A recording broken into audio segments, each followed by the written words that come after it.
Hello witches, and welcome back to Activist Witch, where we discuss witchcraft and activism. You can call me Isha, my pronouns are she, they, and in today's video we're going to explore the Almanac traditions for the month of April 2026. We're going to look at the British Almanac, what plants are out here in the British Isles, what are the traditions, what were the old folk stories, the Ogham calendar for this month, which is the Willow Tree, and then we're gonna test something new, because I finished the Italian Almanac, which was a perpetual almanac. So in the last 12 months, you have actually heard all the stories of the Italian folk tradition. I've made a playlist for you, you can go check that out. From this month onwards, we're gonna try something new, and you get to tell me if it's actually useful or not, and we'll find out. There's a poll at the end of the video. I will use the poll option here on YouTube. Think of this as a weather forecast, but for when to do your spells optimally, based on where the planets are and what their essential dignities are. Sounds complicated, don't worry, I'm not going to go into the details, but basically I'm going to tell you what planets are in good positions this month so that you can use and channel their power to do your spells. Some are good, some are not, so I'm just going to give you the short version of it, and then, if you actually want to know the details of why I'm so nerding out on essential dignities, I'm gonna make PDFs for you to get. If you are a member on Coffee on Patreon, you'll get them anyway. If not, you can buy them standalone. There, without any further ado, let's get into it. But before we get started, if you want to help us keep producing content, here's how. You can now become a producer via Coffee or on Patreon. On Patreon it costs slightly more, but you also have ad-free videos and so many more perks. An entire list is on Coffee and Patreon, linked down in the description below. You can get a tarot reading with me, Italian style. You can get it on Coffee, which is the cheapest option, on Patreon and on Etsy. And on Coffee you can also get low-income tarot reading for £5 onwards. Or if you just have £5 to toss our way because you like what we're doing but you can't commit to a recurring investment, you can still leave us tips over at Coffee. Every little helps. We hope we can keep doing this, but we need your help to do so. So if you decide to help us this way, thank you so very much. For the British Almanac 2026, the important dates here in the UK are Passover on the 1st of April, on the 3rd it's Good Friday, on the 5th is Easter Sunday, and on the 6th is Easter Monday, which in Italy we have as Pasquetta, which is the day after Easter, where you go and have picnics. I don't know if it's Italian folk culture or if it's just in my region. I was raised on the idea that the day after Easter, Pasquetta, you go and have picnics. People have picnics. And I've actually imported this tradition here. Like, I go out with my friends and have picnics on Easter Monday if the weather is nice, which it should be at this point. On the 23rd of April, we have St. George Day, which, other than being the St. Patron of England without ever being to England, or without being born in England, is actually Turkish, Anatolia. Which is always funny when nationalists put out the St. George flag. I think it's always funny. And actually, in very short, most of the things that happen in April in Italy, in Italian folk magic, just quick connection, you can watch last year's video about it, but mainly they are Celtic tradition that were left in North Italy and then expanded, of different myths of St. George as well. And we have different stories about St. George that of course happened locally in Italy, in the folkloric tradition that is retold, and especially near Bergamo there's a church that claims to have a rib of the dragon that St. George supposedly slain. It's not a rib of a dragon, of course, it's actually a rib of a whale that is fossilized because the Padana Plain used to be in the Mediterranean Sea. It's there, it's fossilized, they found it, and they claimed that it was the rib of the dragon, which I always find interesting. Italy is full of these things, so there. A little of a bonus to actually get into this new style of video, a little remembrance about what we have talked about in the Italian Almanac, and again, the playlist of the 12 months that we've already done about that is down in the description below. Now, in the April woods, if you only visit the woodland once this year, make it from mid-April to mid-May, because here in the UK we have the blue belting. The blue belting being, I think it only happens here. You literally see how the weather is improving from south to north with the bloom of the bluebells. The breathtaking lilac haze of a bluebell carpet is an ancient wood and is a phenomenon only seen in the UK and Ireland, starting in the warmest part of the southwest and sweeping east and north over the next few weeks. There are also a lot of blossoms. There's cherry blossom, there's birch cherry, there's crabapple, there's hawthorn. It's all the nice floweries. We have changed the time has changed, and now everything is an hour later. So when we used to have last month sunrise and sunset, now everything is moved a bit because we are on British summertime, and every other country that has a summertime, I think it started. America changes it differently. I think they change it mid-March, but by now everybody has changed time. Everybody who changes time has changed time. And here in the UK, on the 1st of April, sunrise is at 6:30 in the morning and sunset is at 7:40 in the evening. And then, by the 30th of April, sunrise is going to be at 5:30, so we'll recuperate an hour anyway. And sunset is going to be much later at 8:10 p.m. It's time to go and see bats. Moon, let's talk about moons. So, as I mentioned before, the British Almanac just covers full moons from this year onwards. I think the new moons are very important.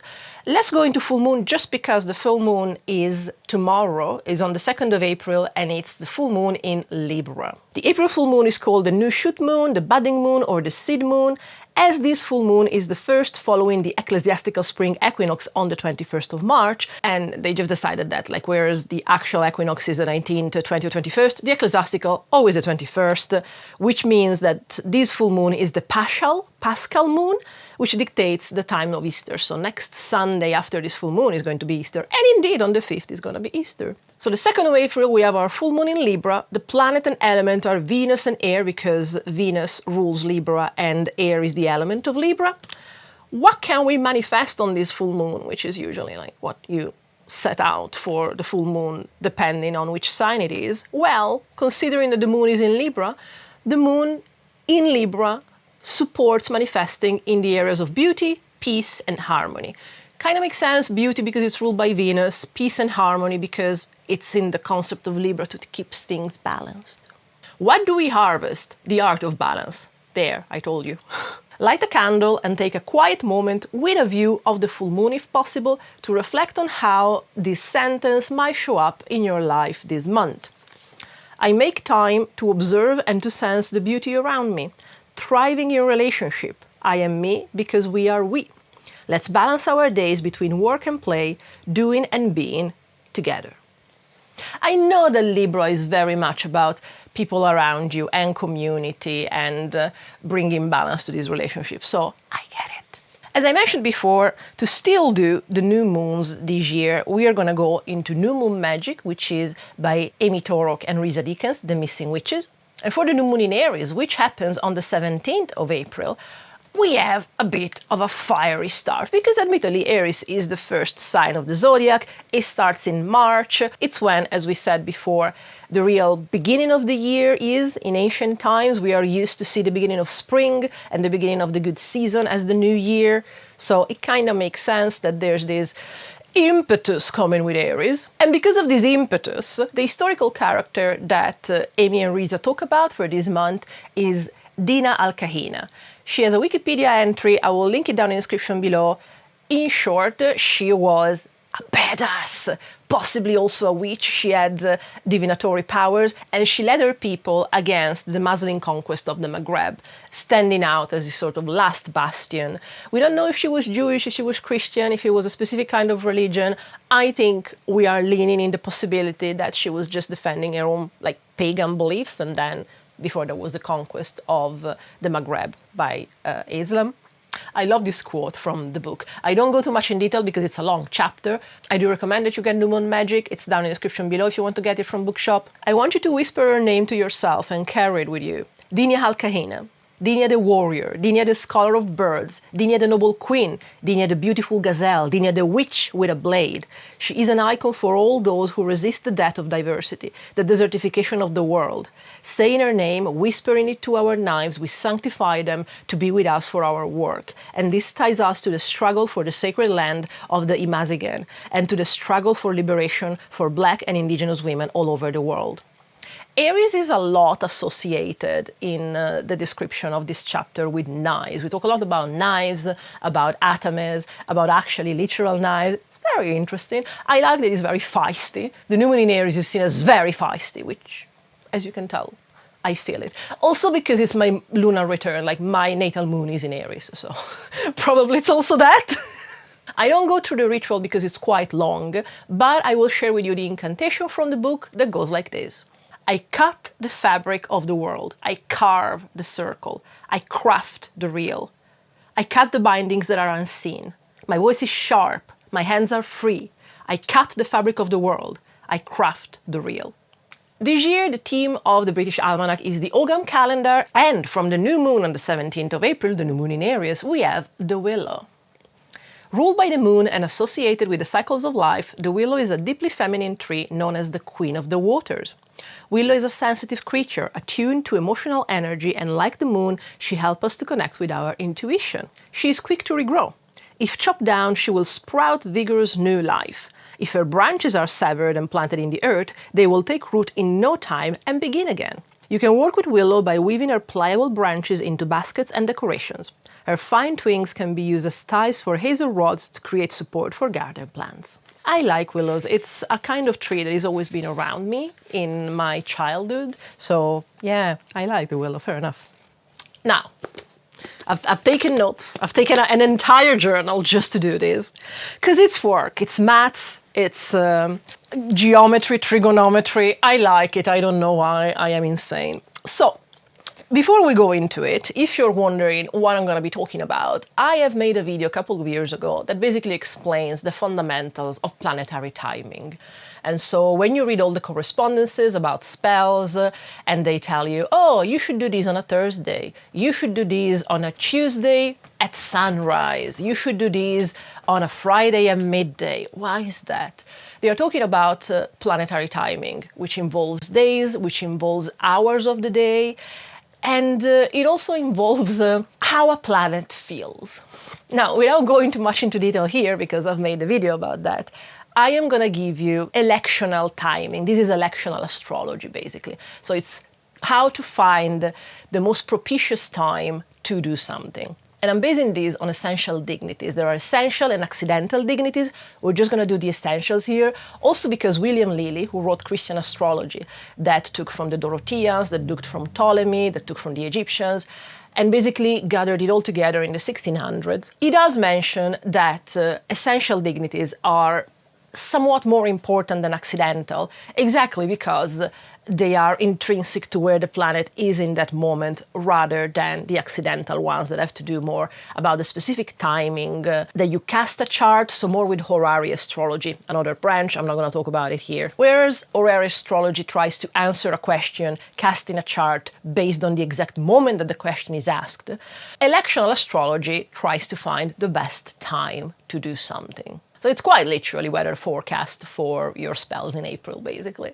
I will lie to you. There are a few planets that are not feeling well this month, so we're not gonna look specifically at work to do with Saturn, work to do with Mercury, because it's not particularly happy. So other than Saturn and Mercury, because they are not well dignified and they are not in a very happy place. So if you were to choose to work with them, I wouldn't work with them this month. Then, of course, there are emergencies, and you know, the best time to do a spell is now. The next best time is yesterday, so it's fine. This is in case you have planned something for a while, or you want to plan something in the next month to come, and this is gonna tell you what the best time for that is. I'm not gonna go quite in the moon just because the moon goes around the zodiac quickly. If you want the moon well dignified, you're going to have the moon in Cancer at least once a month. And that's the sign that the moon rules, and so the moon is extremely happy there. However, the moon gets sort of declinated in energy with every sign that she is in.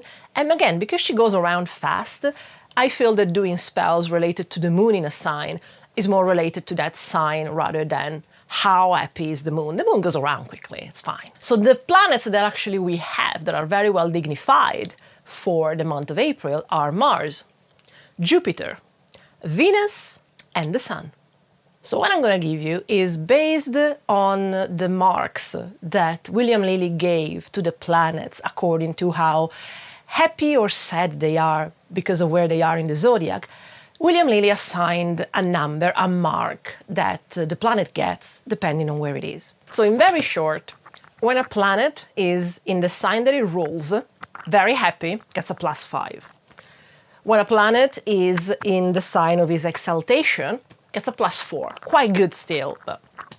If the planet that actually rules the triplicity of, say, fire is in a sign of fire, that planet gets also a +3. Then you have terms.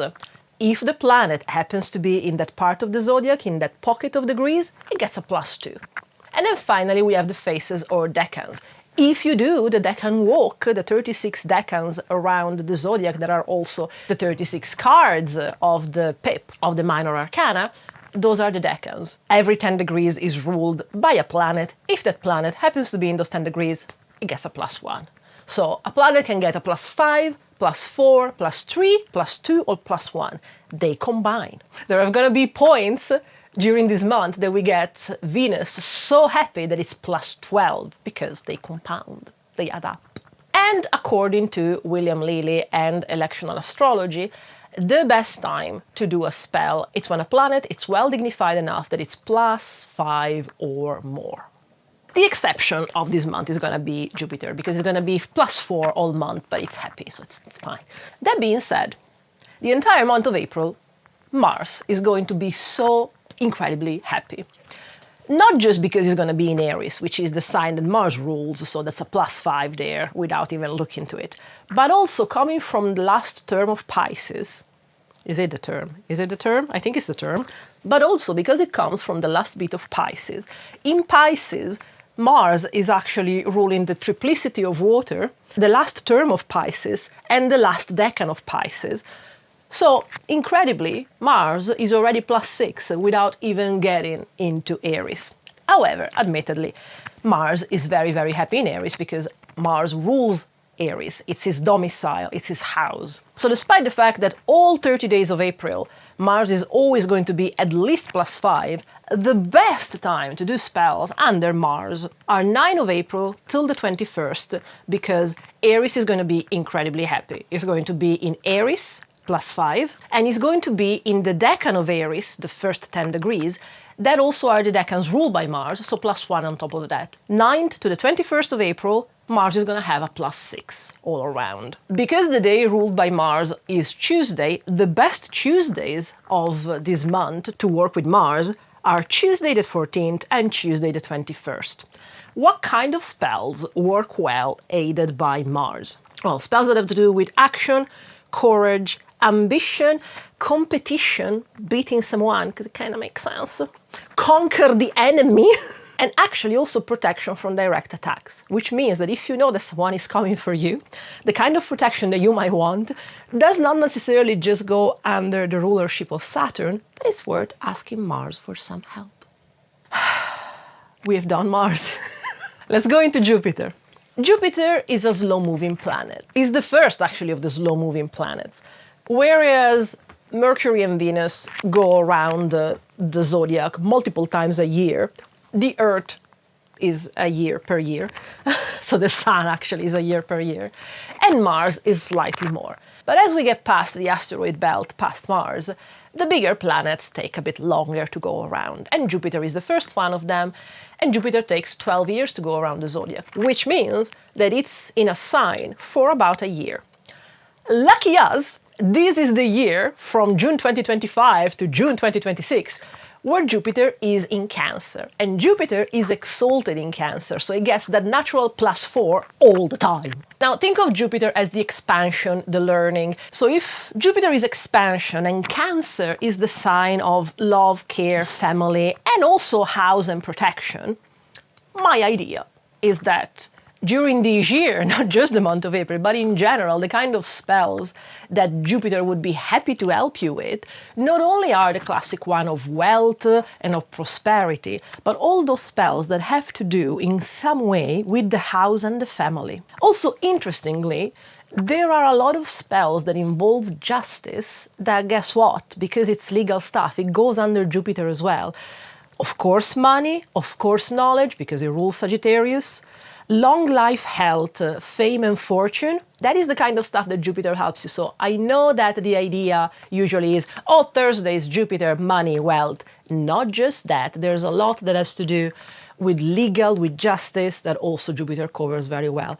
In the 1001 spells book, under the justice area of spells, you will see that a lot of the spells tell you to do that spell on a Thursday because it's ruled by Jupiter. So Jupiter is basically happy most of the month because it's always a +4 because it's still in Cancer. However, there are moments where it gets to +9. Why is that? Well, one trick of dignities, debilities, domiciles, rulership, exaltation is mutual reception. In very, very short, hopefully, when two planets happen to be in each other's sign, in this case we have Jupiter that is in Cancer.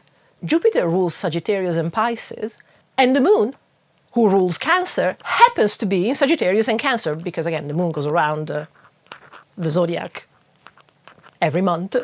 So throughout the month, you have two moments in which the Moon goes in Sagittarius. The Moon is in Sagittarius, that is ruled by Jupiter. Jupiter is in Cancer, that is ruled by the Moon. They swap. So that's mutual reception. It counts only for domiciles or rulership of a sign or exaltation.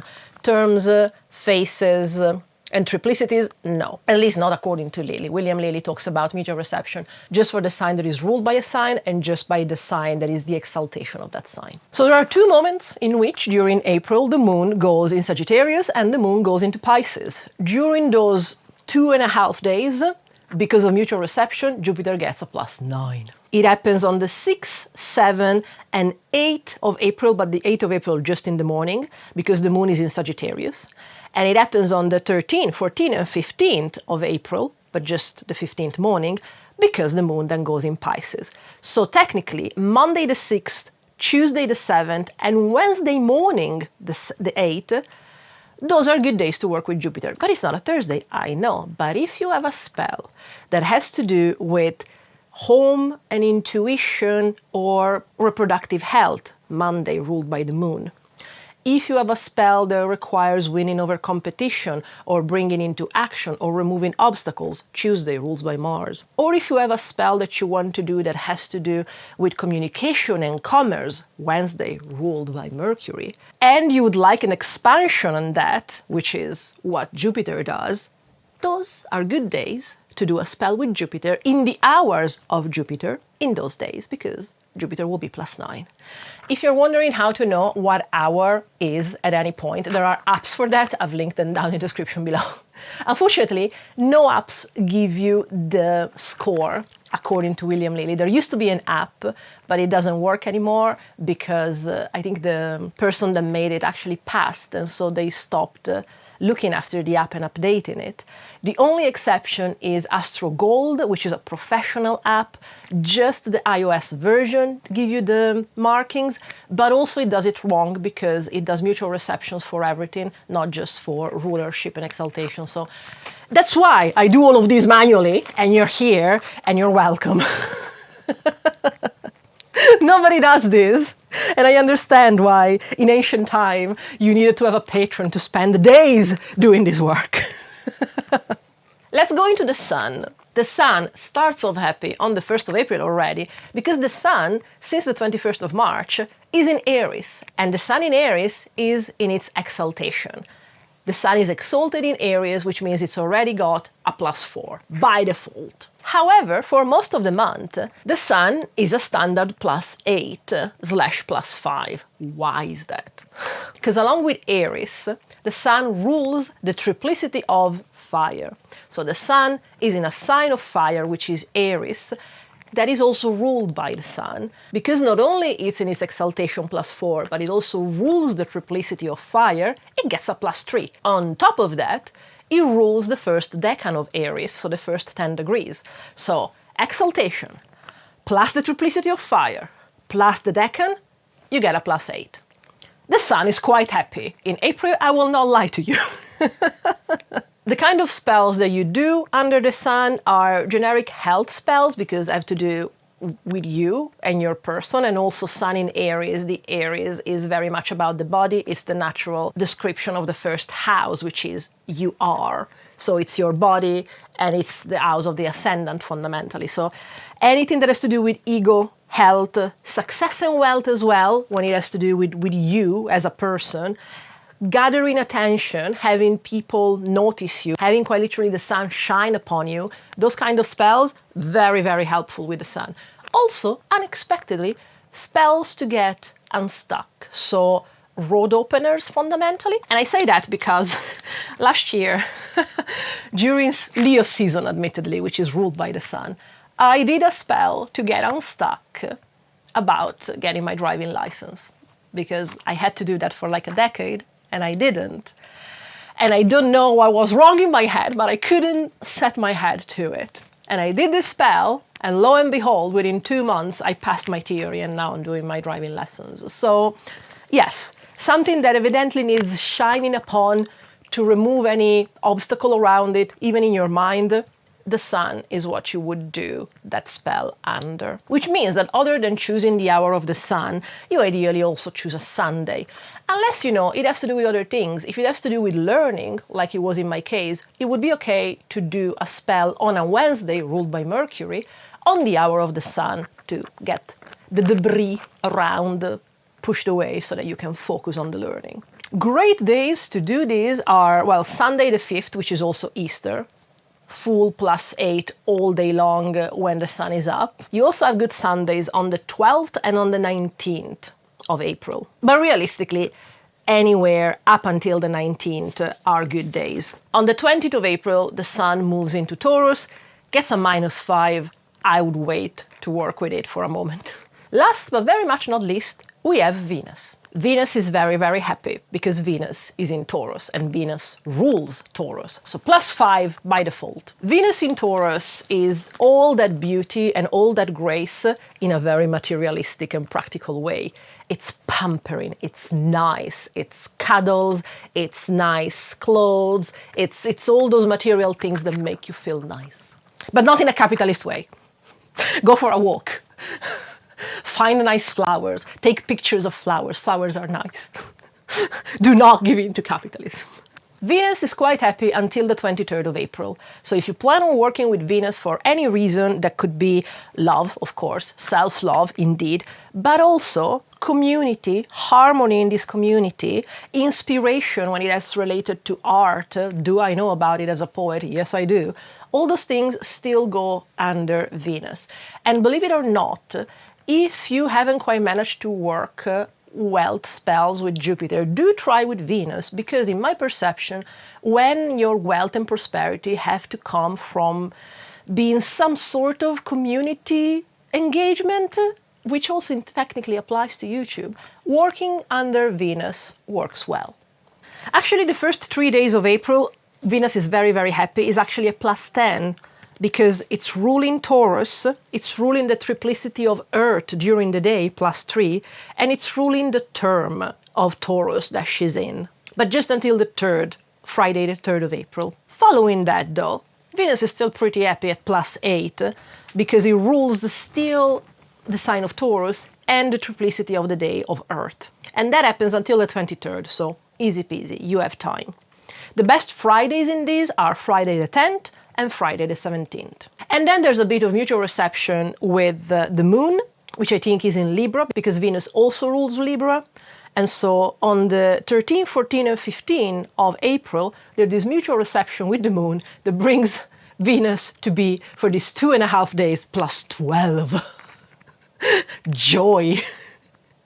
Those are, again, Monday, Tuesday, Wednesday, so they're not quite a Friday. However, as I said for Jupiter, if you have something that can combine the energy of Venus with the energy of the moon, that rules Monday, of Mars, that rules Tuesday, and of Mercury, that rules Wednesdays, you can do a combo there by doing a spell in those days during the hour of Venus, which at that point is +12, so she's very well happy to help. Was this an amazing waste of your time, or did you understand anything I said? I hope you did, and you can let me know, because I've made a poll in this video to understand if any of these make sense to you, if it's useful to you. If it's not, maybe I'll find something else to do the new year of almanacs with you. I just wanted to try because I really like this. I do it anyway. The only problem is finding a way to explain it to people that don't live in my head. In the PDFs of this, you also find, you know, the tables of the dignities and abilities according to Ptolemy, according to Lily, so that you can get an idea if you actually want to start to do these yourself. Why would you? I don't know, maybe you hate yourself like I hate myself, but I really, really like that. And it gives me satisfaction to calculate these things, so I might as well share it. I really hope that this was useful in any way. I am glad to be back. I hope you're glad to have me back. And until the next video, I really hope that we can hex the patriarchy together, because there's need for it.